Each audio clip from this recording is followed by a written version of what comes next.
हाँ?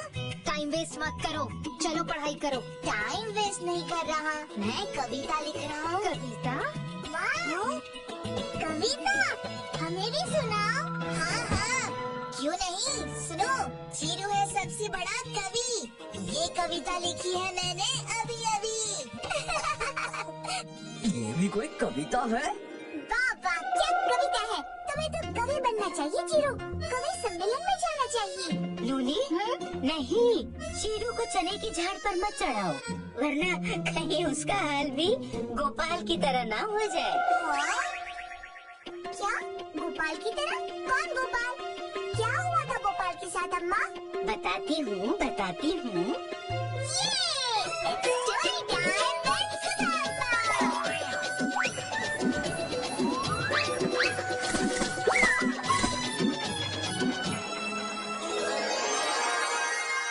Good luck Gopal.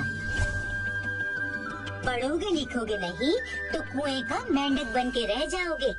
बचपन से गोपाल अपने पिताजी से यही सुनता आ रहा था, क्योंकि उसका मन पढ़ाई लिखाई में बिल्कुल नहीं लगता था। इसीलिए वो बाकी बच्चों से पढ़ाई में बहुत पीछे था।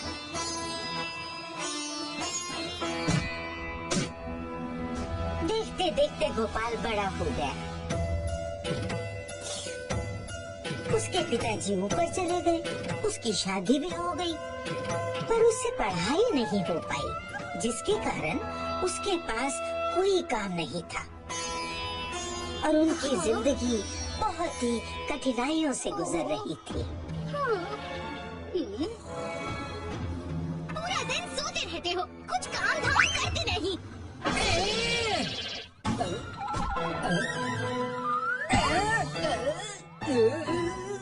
अरे क्या कर रही हो? तुम कुछ ऐसा काम क्यों नहीं करते जिससे कुछ धन कमा पाओ? कम से कम घर में दाना पानी तो आएगा। ऐसा काम? पर क्या? मैंने सुना है महाराज विद्याधर को कविताएं बहुत पसंद है, और अगर किसी की कविता उन्हें पसंद आ जाए तो वो उसे इनाम भी देते हैं। तुम भी ध्यान लगाकर कोई अच्छी सी कविता लिखकर महाराज को सुनाओ, क्या पता तुम्हारी कविता भी उन्हें पसंद आ जाए। कविता? और मैं? इसके ताने सुनने से अच्छा है कविता ही लिख लूं। आभार। ठीक है, मैं कोशिश करूंगा। अगली सुबह गोपाल नहा धोकर कविता लिखने के लिए एक पेड़ के नीचे बैठ गया, पर पढ़ाई तो उसने की ही नहीं थी कभी, इसीलिए उसके दिमाग में कविता क्या, एक शब्द भी नहीं आ रहा था। तभी उसकी नजर तालाब के किनारे एक सूअर पर पड़ी, जो जोर जोर से अपनी पीठ एक पेड़ में घिस रहा था। उसे देखते ही गोपाल बोल पड़ा, इतना ज्यादा घिसने से प्राण संकट में पड़ सकते हैं। वाह वाह वाह वाह, क्या कविता है।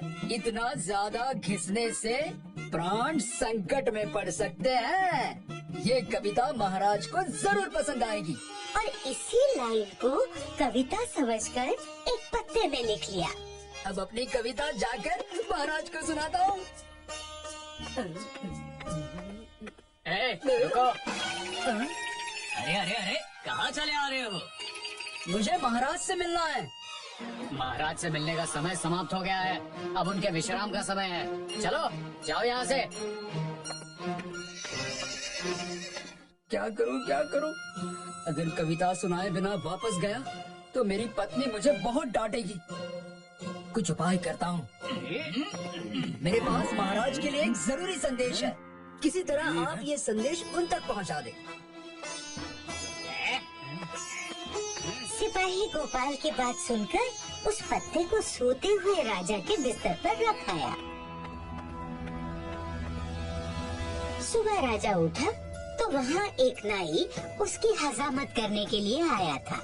राजा की हजामत बनाने के पहले नाई ने उसरे की धार बढ़ाने के लिए उसे पत्थर पर घिसना शुरू किया। तभी राजा की नजर उस पत्ते पर पड़ी और उसने पत्ता उठाकर पढ़ा। इतना ज्यादा घिसने से प्राण संकट में आ सकते हैं। लगता है ये कोई गुप्त संदेश है। जरूर ये दुष्ट मेरी हत्या करने के लिए उस तरह घिस रहा है। बंदी बना लो इसे, ये मेरे प्राण लेने आया है। महाराज मुझे क्षमा कर दीजिए, ये सब मैंने पड़ोसी राजा के कहने पर किया। गोपाल को दरबार में पेश किया गया। कौन हो तुम और वो दुष्ट मेरे प्राण लेने वाला है, ये तुम्हें कैसे पता चला? वो महाराज मैं जरूर तुम्हें ज्योतिष का गहरा ज्ञान है, इसीलिए तुम्हें सब कुछ पहले से ही पता चल गया था। मैं तुम्हें आज से इस दरबार का ज्योतिष घोषित करता हूँ। हाँ? गोपाल ने भी बिना कुछ सोचे समझे राजा की बात मान ली, लेकिन झूठ आज नहीं तो कल अपना रंग जरूर दिखाता है। कुछ दिन के बाद महारानी केतकी का सबसे कीमती और प्रिय हार किसी ने चोरी कर लिया।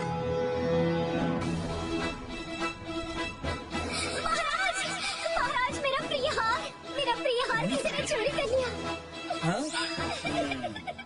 शांत महारानी, वो हार किसी भी तरह मैं आपको वापस दूंगा। सिपाहियों, गोपाल को पेश किया जाए। महाराज आपने मुझे बुलाया? गोपाल, जिस तरह तुमने अपनी ज्योतिष विद्या से मेरे प्राण बचाए थे, उसी तरह अपनी विद्या से पता करो कि महारानी का हार चुराने की गुस्ताखी किसने की है। मेरी पत्नी ने मुझे कहाँ फंसा दिया? किस सोच में पड़ गए? महाराज, मेरी ज्योतिष विद्या बस एकांत में काम करती है। मैं अकेले में जाकर अपनी विद्या से हार का पता लगाता हूँ। गोपाल अपने ही जाल में फंस चुका था, क्योंकि उसे तो कोई ज्योतिष विद्या आती ही नहीं थी। वो एकांत में जाकर अपनी पत्नी को कोसने लगा, क्योंकि ये सब उसी के कारण तो हुआ था। तुम्हारे कारण आज तुम्हारा पति मुसीबत में है। अब उसे महाराज से कोई नहीं बचा सकता।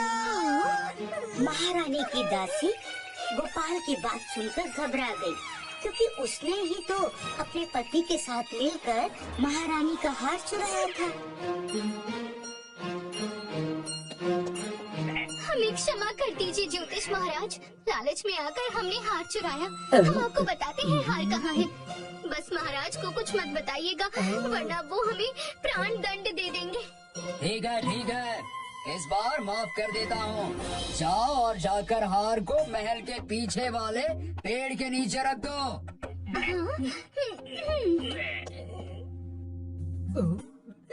बच गए।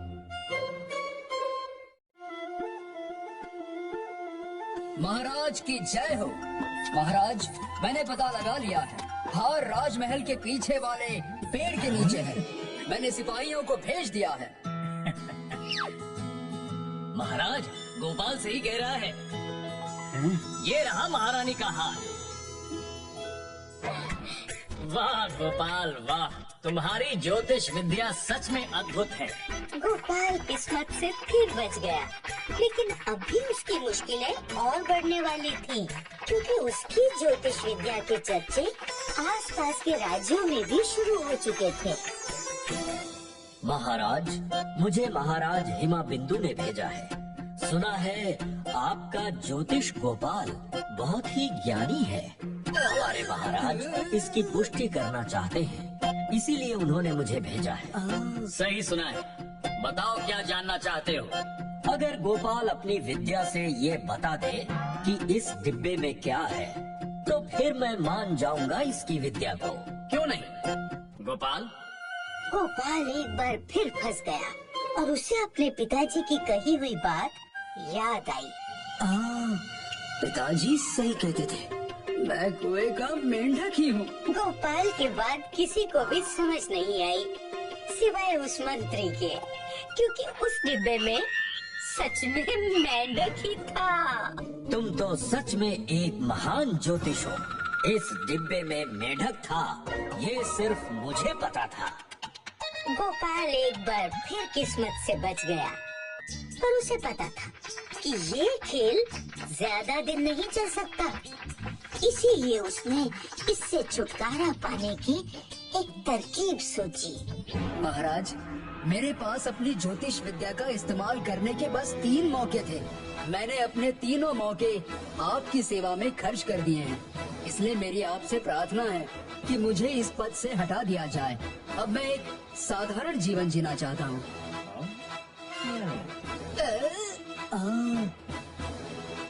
राजा ने उसकी बात मान ली और उसको ढेर सारा सोना चांदी देकर विदा कर दिया। उसके बाद गोपाल अपनी पत्नी के साथ खुशी खुशी रहने लगा। क्या हुआ चीरू? अम्मा, मुझे कुएं का मेंढक नहीं बनना। कविता मेरी बस की बात नहीं है, इसलिए मैं पढ़ाई करने जा रहा हूँ। सबकी किस्मत गोपाल की जैसी नहीं होती कि बार बार बच जाए। अच्छा, If you like this video, subscribe to our channel Murthy Media. Pandu hi pandu mein tappi se tappi, chakhi rahi jo gappi.